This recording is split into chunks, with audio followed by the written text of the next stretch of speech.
Peace. Good evening. I'd like to welcome you back to another edition of the Five Playland. As always, I'm your five player. Wanted to make a video regarding a subject that's kind of hot right now, and I was kind of waiting in the weeds to make my own video regarding the topic at hand.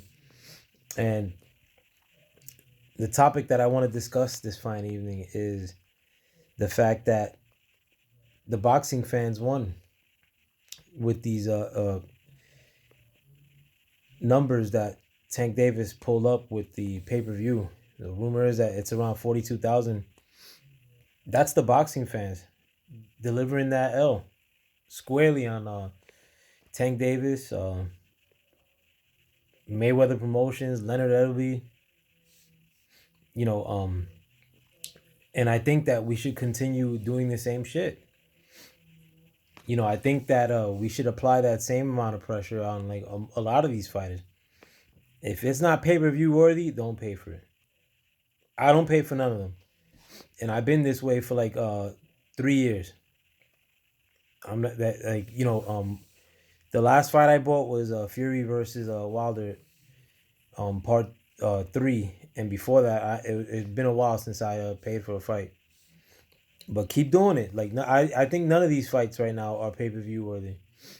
That Tank Davis card the other day was less in value to me than the Lomachenko Comey card that we just had this weekend. With Big Baby Anderson and with Xander Zayas, like on the undercard, and a lot of nice fights before those fights too. Celebrity appearances, and they're not charging you for that fight, but then they're gonna try to charge you for Tank Davis fighting essentially an unknown, regardless of how the fight turned out. The fight turned out that way because Tank underperformed in a lot of people's eyes. But outside of that, I think we should keep doing the same thing. Let's keep this momentum going. When Errol Spence tries to fight a mandatory of God knows who outside of Bud Crawford, don't pay for it, whether you like him or not. Regardless of what side of the issue you're on, keep that money for yourself. Recently somebody in a chat room that I like or a chat on a channel like commented, "Oh, you probably don't pay for you probably don't even pay for these Bud Crawford fights, and you're a Bud fan." And I was proud. I was like, absolutely, I don't pay for Bud Crawford fights. Like, and I like Bud Crawford, and I think he's right in this Errol Spence Bud Crawford debate. But doesn't mean I'm gonna pay for his fights. In fact, I've never paid for a Bud Crawford fight. I've never paid for an Errol Spence fight. I never paid for a Keith Thurman, anybody. Danny Garcia as a headliner, never paid for him. And I'm a big Danny Garcia fan too.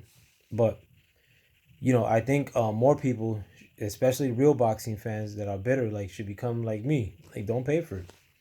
Back in the day, like pay-per-views were knocking, and that was once in a blue, and those cards were like top to bottom, like dope fights. Now it's like you would get like the fifth card on a back in the days 80s 90s pay-per-view, like is like a headliner now, or a fight like Tank Davis versus Cruz.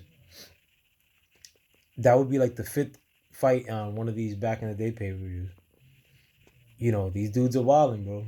And the right now in my eyes, the PBC is the one giving us the most pay-per-views and the least worthy pay-per-views. And that's, I mean, Keith Thurman versus whoever coming up on pay-per-view, not worth it. Errol Spence versus Amando coming up, pay-per-view, probably pay-per-view, not worth it. Danny Garcia versus whoever once he goes to 154, not worth it. And they probably like going to put that on pay-per-view too. And I think a lot of those fights that I'm mentioning aren't going to do well on pay-per-view. But I think it's dumb of us to mention like the fact that none of these fights are going above 300,000 and use that as an argument against another fighter. That's not even. A lot of people try to like quote the business, but that doesn't even make business sense. Like, you're stopping a fight that could potentially do a million pay-per-views out the rip with Errol Spence versus Bud Crawford, but you're gonna bring up the fact that Errol Spence sold above 300,000 probably once over his career. You know what I'm saying? Like, and I don't trust those PBC numbers. Right now you have Steven Espinoza trying to hide like the Tank Davis numbers and cover it up. So that just shows you, like, how the Showtime PBC, they probably been getting down like that, where they try to hype up the numbers. I think all promoters do it too, but I mean, I think that PBC has been doing recently, consistently. Um, but Errol Spence versus Danny Garcia, two stars, and it's still 250 pay per view. That's not that great. That's not far off from what Bud just did against Sean Porter, who already lost a few times. You know what I'm saying? I'm not saying that either one of them are a star. I'm saying that they need each other, and they can make close to $1 million first time out. What about in the rematch? What about in the part 3 if they fight again? What if one of those fighters, Errol or Bud, wins 3 times in a row? Like, they'd be a superstar. But we're stopping it with this business shit. Like, we gotta stop it, and let's like really start affecting the business of boxing. Let's stop supporting it with our money.